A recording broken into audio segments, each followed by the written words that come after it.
worst kid I ever babysat for was named Rory.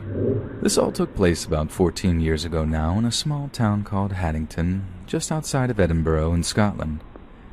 It's a nice place in general, but people there can be pretty, well, weird.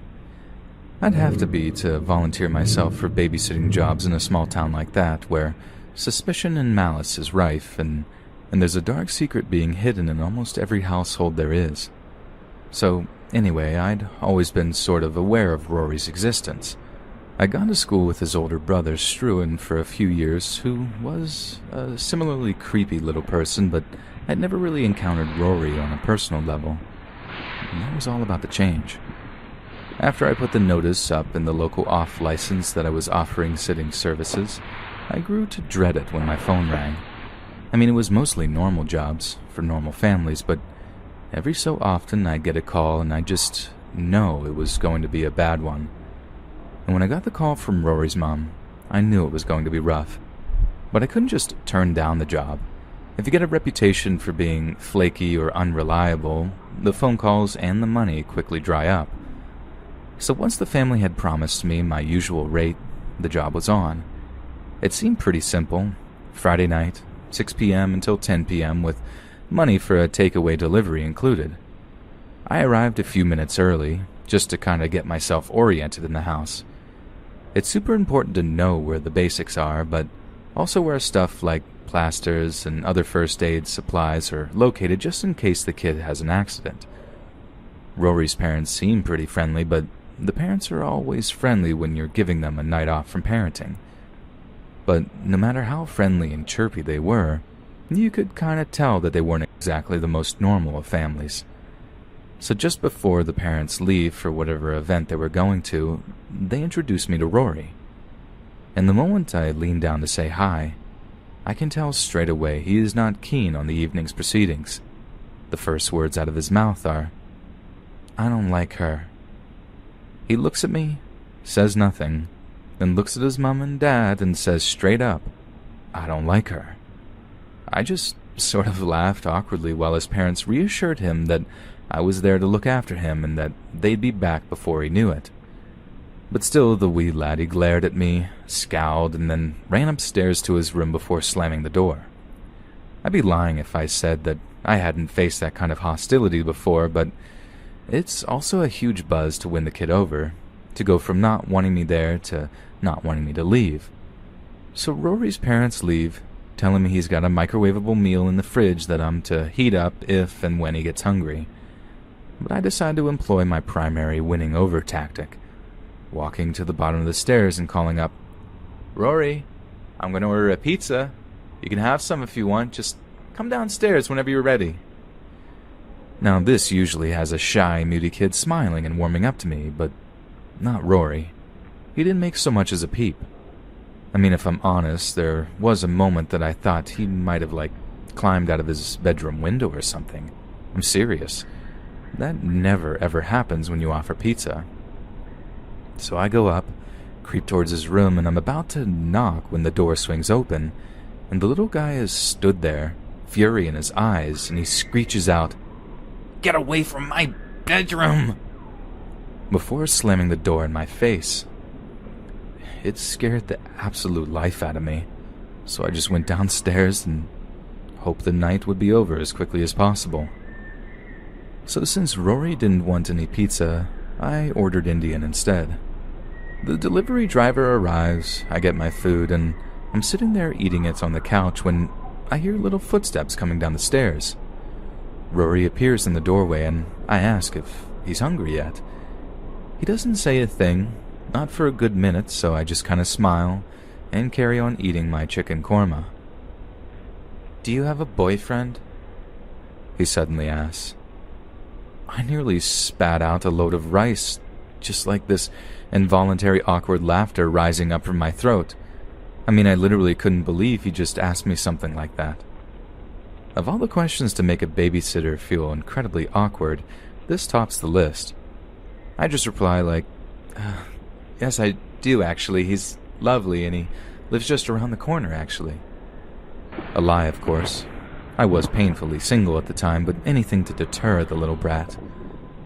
As expected, little Rory does not take this well, then sort of marches off into the kitchen. I suspect he's after his food, but I'd been given strict instructions not to let him mess around with the microwave or let him try to prepare any hot food. He wasn't quite tall enough to reach the countertop yet, and he was blatantly at risk of scalding himself with the hot food. Only when I follow him into the kitchen to politely tell him that I didn't mind making his food for him, I see him climbing onto a chair that he's pushed towards the countertop. Just as I'm about to stop him, he pulls the biggest kitchen knife he can find out of the knife block before turning towards me with the biggest, most evil-looking grin on his face. I turn, run out of the kitchen and slam the door behind me, leaning on it to prevent him from getting through. That's when this little monster starts stabbing the door, or at least that's what it sounded like.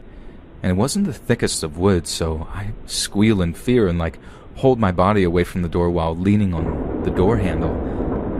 I had to hold that door shut for a full half hour while he proceeded to absolutely trash the kitchen. I could hear plates breaking, glasses smashing, all kinds of chaos going on behind the door. I called the parents with the intention of telling them that they had to come home immediately, but they actually just patched my calls. I was left alone to basically barricade myself into the living room for the remaining few hours of the night. When the parents got back, they went mental, proper rage, and refused to pay me for my services. They basically blamed me for his shocking behavior and swore blind that they'd be telling everyone what a horrible babysitter I was. I cried all the way home. Luckily, the calls didn't dry up, and I actually talked to one family who said they'd completely sympathized with what had happened, knowing full well what a nightmare child that little brat could be. So, that's the scariest time I ever had babysitting, and I implore you, if you're getting into it, be careful who you choose to babysit for. Non-payment could have been the best possible outcome to that night, as I might not even be here to be able to tell this story.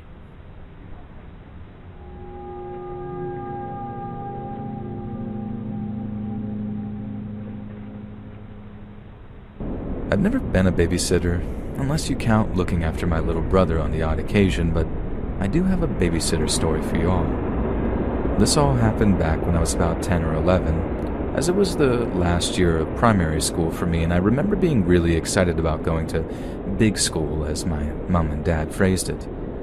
They were off to some work function, and I needed a babysitter. I distinctly remember them being worried that they wouldn't be able to go, as I think they'd left it quite late and were worried that they wouldn't be able to find a sitter. I didn't want to be left alone with a stranger, so I remember being absolutely gutted when they said they'd managed to find someone to stay for a few hours on a Saturday evening. But when the time came and the babysitter arrived, I remember thinking that it wouldn't be so bad. She was very pretty and seemed genuinely lovely. Some university student called Sarah, I can't quite remember, but she pretty much won my parents over in the first few minutes, and well, since they liked her so much, I kind of liked her too. She told me we'd have a little slumber party, that we could watch my favorite film, and my parents sweetened the deal by saying that they'd leave us money for some pizza. So I really did perk up for a bit as they showed the girl around the house and actually warmed up to the idea as they left the house, and Sarah, who we'll just call her now for the story's sake, she began to order us pizza. Only, that's when things started to get a bit weird. She asked me what my favorite topping was, in a voice that didn't sound nearly as jolly as before. When I told her I liked pepperoni the most, still my favorite, she just laughed and told me she was a vegetarian. I tried to tell her we could always get 2 smaller pizzas, but she just ignored me as she placed an order for a large spicy veggie one. I hated spice, and I still do. I can't handle chilies for the life of me, even as a grown-up, so the younger me was absolutely heartbroken that I'd been pretty much shut out of the pizza party that we were supposed to be throwing. And it all went downhill from there. There was a knock at the door a little while after she called, and I suspected it was the delivery guy, but it wasn't. From the top of the stairs, I watched as some lad in his own clothes stepped out of the cold and into our hallway. I was confused as to what was going on. where the pizza was and all that, but when the pair of them started sharing this really horrible wet kiss, I got onto the fact that it was obviously her boyfriend or something. And this is all after hearing my parents make it clear to her that she wasn't allowed any company around. So I was really bloody annoyed at this point, like furious. So I snuck down into the kitchen to try and find the house phone to call my mom. Only it wasn't in the charger.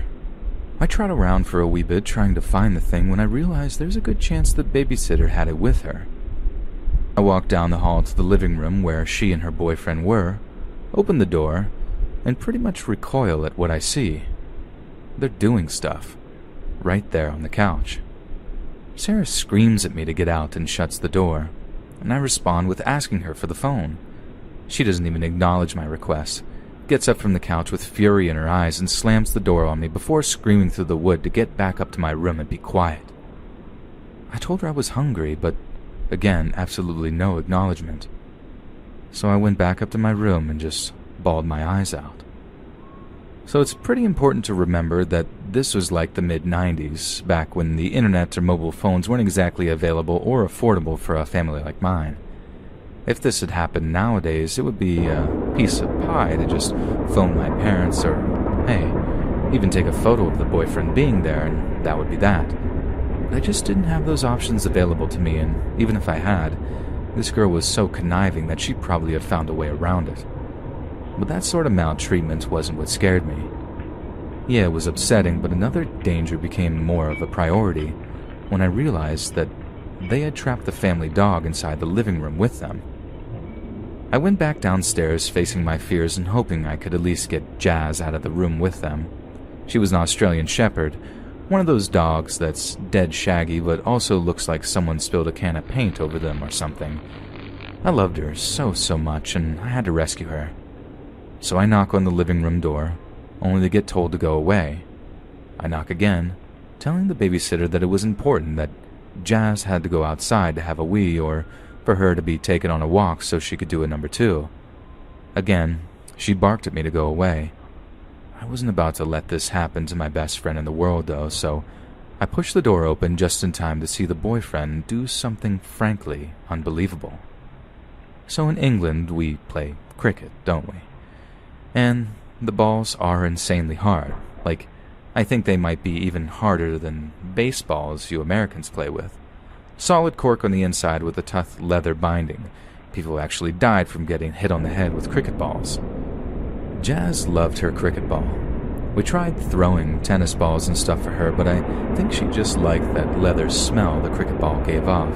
Maybe it reminded her of actually chasing an animal or something. I don't know. But either way, I opened the door of the living room to find the boyfriend of the sitter just lashing the cricket ball at Jazz. So hard that when it hit her back leg, she yelped, all high-pitched. I tried to run in to rescue her, to pull her into my room where she could be safe, but the boyfriend was fast.